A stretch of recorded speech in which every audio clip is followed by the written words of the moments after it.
Hello friends, welcome to my channel. आज हम बात करने वाले हैं ह्यूमन मेटान्यूमोवायरस की। Human metapneumovirus recently many cases, in fact an outbreak have been observed in many countries in Asia, especially in China. Although China never discussed much about these outbreaks after corona with WHO or any other international agency, but it have been noticed that जितने cases HMPV के China में पाए गए हैं अभी तक Asia की किसी और कंट्री में नहीं देखे गए। हालांकि हमारे इंडिया में भी कुछ एक केसेस कुछ एक स्टेट्स में देखे गए हैं, but the count is not much and the condition is under control. Now let's discuss what is this HMPV and कब से ये पाया गया है। क्या एक नया वायरस है? तो answer is no, it's not a new virus, it's not a novel virus. ये पिछले कई सालों से ह्यूमन पॉपुलेशन में ग्लोबली सर्कुलेट कर रहा है एंड फर्स्ट टाइम जो इसको देखा गया या इसको खोज किया गया वो किया गया था 2001 में इन नीदरलैंड। कहां से? some children got affected with this like respiratory tract disease and उसका कॉज ढूंढते हुए नेजल स्वैब से biological sample as nasal swab लिया और उसकी स्टडी की गई। स्टडी जब की गई तो पता चला कि oh it's an RNA virus and its shape is kind of sphere. on its surface there are few protein structure is present. so तीन चीज से पता चली कि अच्छा इसका जो स्ट्रक्चर है लगभग स्फीयर जैसा ही होता है और एक ही आरएनए वायरस, इसका जीनोम देखिए, डीएनए नहीं है, आरएनए है। And some important protein, because these why I am saying that these are very important protein because इनका रोल होता है पैथोफिजियोलॉजी में, ठीक है, जो डिसीज करने की क्षमता में इनका भी योगदान होता है। सो दैट्स व्हाई ये इसका स्ट्रक्चर इस तरह से खोज किया गया in Netherlands in 2001 from nasal swab of some children. अच्छा, कौन कौन को और किस कैसे कौन सी ऐसे ग्रुप हैं ह्यूमन में भी जो ज्यादा इसके टारगेट पे रहते हैं? तो ऐसे ग्रुप हैं children, Elder and immuno compromise person. ये वायरस प्रिसाइजली हमारे respiratory tract, human respiratory tract को ही इन्फेक्ट करता है, ठीक है।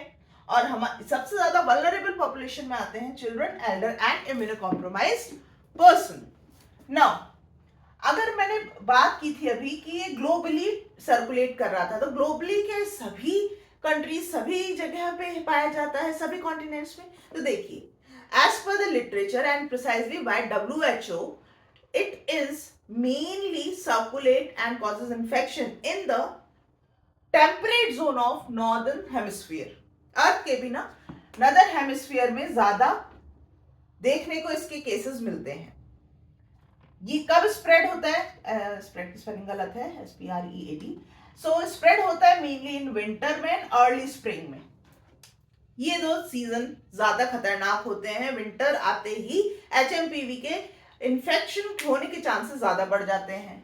और ये कहाँ सबसे ज्यादा स्प्रेड हो सकता है, ट्रांसमिशन हो सकता है? अगर जगह क्राउडेड है, लो वेंटिलेशन है आपके दफ्तर में, घर में, तो ऑफ कोर्स जैसा कि कोरोना में होता था, ज्यादा से ज्यादा आप डिस्टेंस मेंटेन करिए, मास्क पहनिए, हाइजीन, हैंड वॉश कीजिए। ये सारे रूल्स हम फॉलो करके HMPV के भी स्प्रेड ट्रांसमिशन से बच सकते हैं।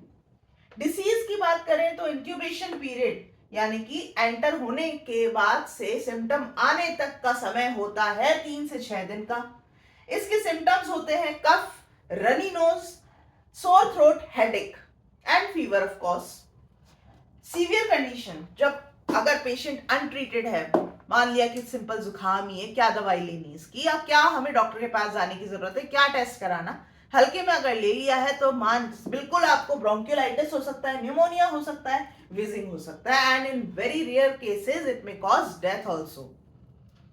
डिफरेंशियल डायग्नोसिस की बात करें, अब डिफरेंशियल डायग्नोसिस क्या होता है पहले वो समझिए। डिफरेंशियल डायग्नोसिस देखिए, जब भी अगर आपको कोई जुकाम हुआ है, ठीक ही नहीं हो रहा है, आप जाएंगे डॉक्टर साहब के पास में। डॉक्टर साहब क्या कहेंगे कि अच्छा बताइए सिम्टम्स क्या है। उनको नहीं पता आपको एग्जैक्टली किसने इन्फेक्ट किया है। तो उस केस में वो सारे जितने भी पॉसिबल, देखिए अब क्योंकि HMPV किसको टारगेट कर रहा है, मैंने अभी बताया था हमारे रेस्पिरेटरी ट्रैक्ट को। तो रेस्पिरेटरी ट्रैक्ट को केवल HMPV ही तो नहीं इन्फेक्ट करता है, बहुत सारे वायरस हैं, कई ऐसे बैक्टीरिया भी हैं जो कि समस्या करते हैं, हमारे रेस्पिरेटरी ट्रैक्ट में बीमारी करते हैं।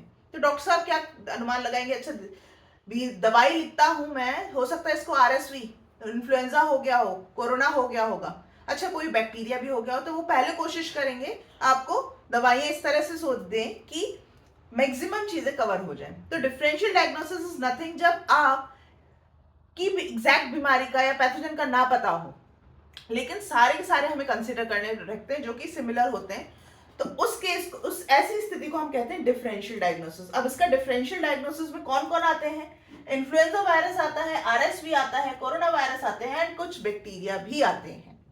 आरएसवी रेस्पिरेटरी सिंसेशियल वायरस होता है, जो कि इसका क्लोज रिलेटिव होता है। इसकी हैंडलिंग, इस वायरस की हैंडलिंग BSL-2 बायोसेफ्टी लैब 2 में होती है as per interim clinical lab guideline for biosafety. अगर हम बात करें कौन से एसेज से इसको पता किया जा सकता है इन लैब, तो दो है technique. First is PCR based, जो भी आप टेक्निक्स यूज करते हैं उसकी मदद से इसका पता किया जा सकता है। Second is enzyme linked immunosorbent assay, ELISA।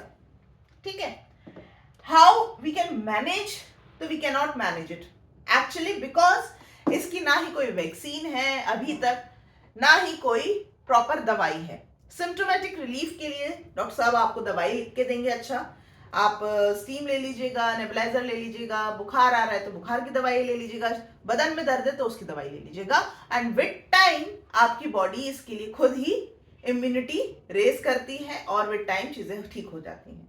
But precise अभी तक कि हाँ कोई गाइडलाइन के हिसाब से या FDA के हिसाब से कोई भी इसके लिए दवाई नहीं है, ना ही कोई वैक्सीन है। Although there are few potent leads which are in trial, human trial उनके चल रहे हैं, सिमिलरली वैक्सीन के भी। हो सकता है आने वाले समय में वो दवाइयां मार्केट में आ जाए और पेशेंट्स के लिए अवेलेबल हो। ऐसी दवाइयों में पहला है राइबेवेरिन। राइबेवेरिन एक ऐसा ड्रग है जो कि न्यूक्लियोसाइड एनालॉग होता है। ये इसके जीन एक्सप्रेशन को कह लीजिए रोकता है।